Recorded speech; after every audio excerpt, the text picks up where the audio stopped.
Welcome back to the second part of my dark aspects of Ocarina of Time analysis. In the last episode, we dealt with on and off-screen character deaths, the restless undead, and the deathly Shadow Temple. This time, I want to mainly sing the praises of the many other dungeons in Ocarina of Time, that, while not as overtly macabre as the secret torture chamber behind the graveyard, similarly offer an atmosphere of apprehension. I'll be going through each dungeon in the order the game wants you to play them, to give a clear timeline for young Link's loss of innocence.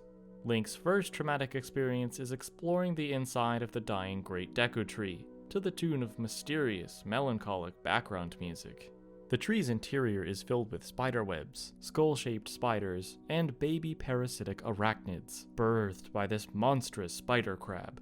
It's up to Link to infiltrate the nest where the mother mite resides, and exterminate the demi-crustacean, though that's a challenge when Goma endlessly sends its own freshly hatched larva to attack, unless the player can destroy the eggs in time.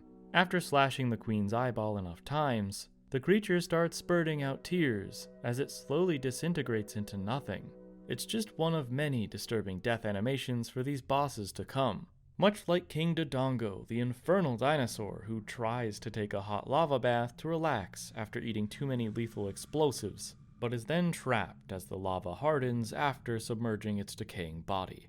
What's especially sad is that this giant Dodongo, or what's left of it, was originally a protector of the cavern before Ganondorf's influence made it go berserk.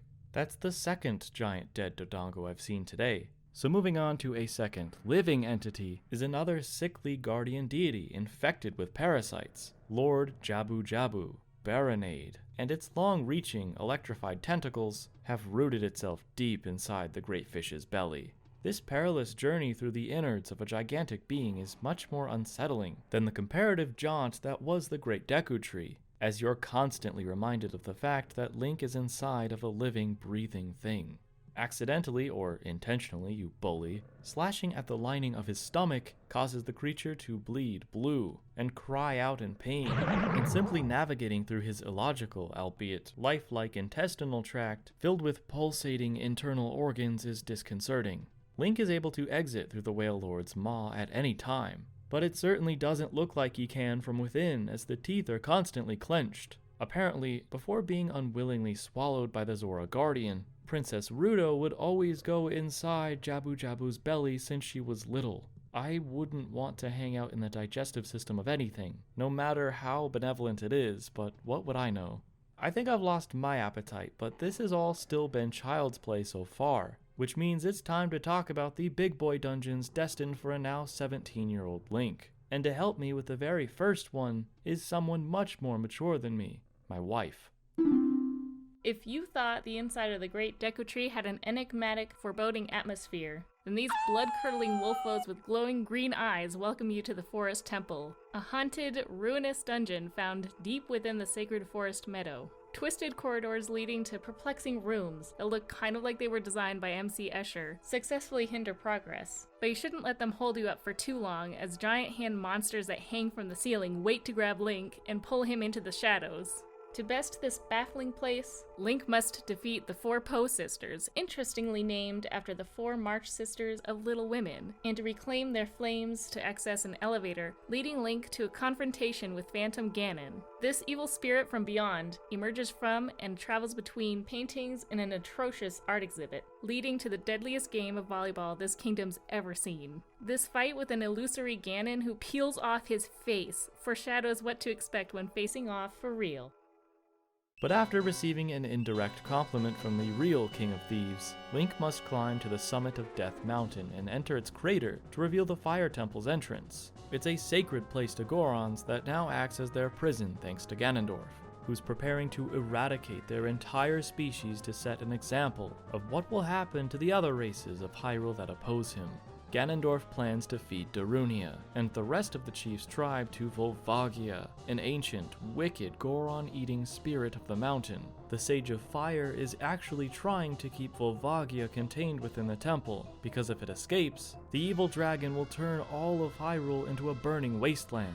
I briefly mentioned this in the last video, but in early releases of Ocarina of Time, the moaning as part of the background music in this dungeon is instead discernible chanting that resembles a Muslim prayer.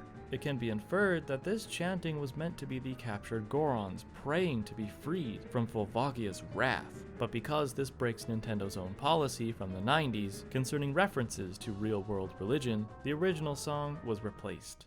From death-dealing volleyball to barbaric whack-a-mole, it's time to save Link's sworn brothers by bashing their adversary's skull in with a legendary hammer. Unfortunately, this item does not work in freeing the Zora from a frozen fate, and their guardian, Lord Jabu-Jabu, has inexplicably disappeared, so Link must enter the lakebed temple used to worship the water spirits, and quell the curse caused by Morpha, the monster who's taken up residence there, like all the other unwanted guests in their respective temples we've had to deal with thus far. Seeing as the core of Morpha is just a tiny aquatic amoeba, it isn't a very scary encounter, unless you have a phobia of deep water. I did have a friend who was a huge Zelda fan and wanted nothing to do with swimming pools, so I'm sure he wasn't too fond of a water-controlling demon. But to make up for the lack of fear in everyone else is a duel against a dark reflection of Link himself, a concept first seen in Zelda 2: The Adventure of Link, another homage, much like the sages of this game, being named after the towns from that NES classic.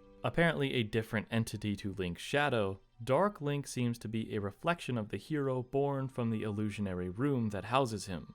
This fight is arguably one of the most memorable moments in Zelda's history, in large part due to the ambience of this expansive, reflective space. Dark Link doesn't reveal himself right away, instead appearing when Link turns around after passing a lone dead tree, and only attacks when approached or provoked from a distance. The dark doppelganger's voice is distorted and deeper than the person it's mirroring, that utilizes sword techniques, mimicking the real Link's actions, with some new moves of its own, and the amount of hits it takes to vanquish is entirely dependent on the total number of heart containers Link currently possesses. This is where I would transition from a shadowy Link to the Shadow Temple, but I talked enough about that bleak place already in part 1, so let's move on to the equally unforgiving desert, where the all-female Gerudo clan put these male carpenters behind bars reportedly for trying to join them. In order to get to the Spirit Temple built by ancestors of the Gerudo people, the player must cross the haunted wasteland and its relentless, blinding sandstorm with the help of a ghost guide. The Spirit Temple itself is the only dungeon in the game that requires both young and adult Link to conquer, switching between 2 times in an attempt to rescue the kidnapped and brainwashed Sage of Spirit. Ganondorf's surrogate mothers, Kotake and Kome, control her with sorcery for 7 whole years, until Link eventually breaks the spell with brute force. A showdown with the twin witches results in their overdue deaths, as halos materialize over their heads, and they ascend to the great beyond. I would think that they'd be headed downstairs instead, but hey, I can't pass that kind of judgment. That leaves us with just one more antagonist to put in their place, the great Gerudo King Ganondorf, who spends his time waiting for the wielder of the Triforce of Courage by playing an organ, ominously, in his desolate tower floating above where Hyrule Castle once stood.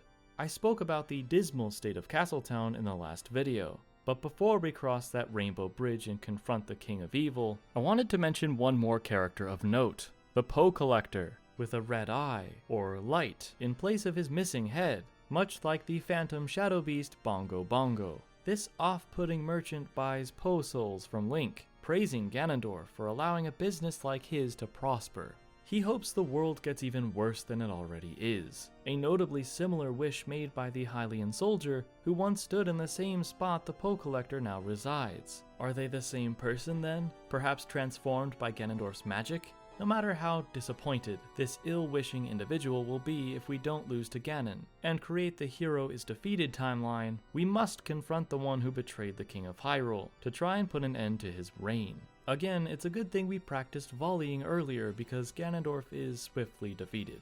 Unfortunately though, after coughing up blood, or vomiting if you're playing a later version of the game, he summons enough energy to collapse the tower to try and crush Link, along with Princess Zelda, now released from the crystal that confined her underneath it. The pair manage to escape as the tower is reduced to rubble, but Ganondorf isn't dead yet. In a desperate last stand, he calls forth the Triforce of Power to become a towering beast simply called Ganon, with no subtitle listed under the name, which really makes him stand out from every other boss that preceded him. It's a heart-pounding clash between sworn enemies for the fate of Hyrule's future, ending with one of the most satisfying finishing blows in Zelda's history, as Link slashes and stabs the demon pig in the face with the Master Sword, allowing the Seven Sages to seal him indefinitely into the void of the evil realm. And that's it. Ganondorf swears to one day break the seal, and the game ends with Link traveling back to his original time, and laying the Master Sword to rest, which closes the road between times. Then, according to Hyrule Historia, warning the young Princess Zelda about the true extent of Ganondorf's treachery, and what will come of Hyrule if he successfully enters the Sacred Realm. In order to prevent this from happening, Zelda gives Link the Ocarina of Time, and tells him to travel far away, which is good for the kingdom, but bad for Link, as he gets lost in a mysterious forest months later, while looking for his fairy companion Navi, who left suddenly and without a word. This of course sets up my favorite game in the entire franchise, Majora's Mask, which will get the full Dark Aspects analysis treatment at some point in the future. Thank you all for watching my newly revamped Dark Aspects of Ocarina of Time. Please share this video around if you enjoyed it, and subscribe to the channel if you haven't already. A huge thank you to my newest Patreon patron Tori, and to all of you who are still listening to me talk. I'll see you next time. I'm not missing anything, am I?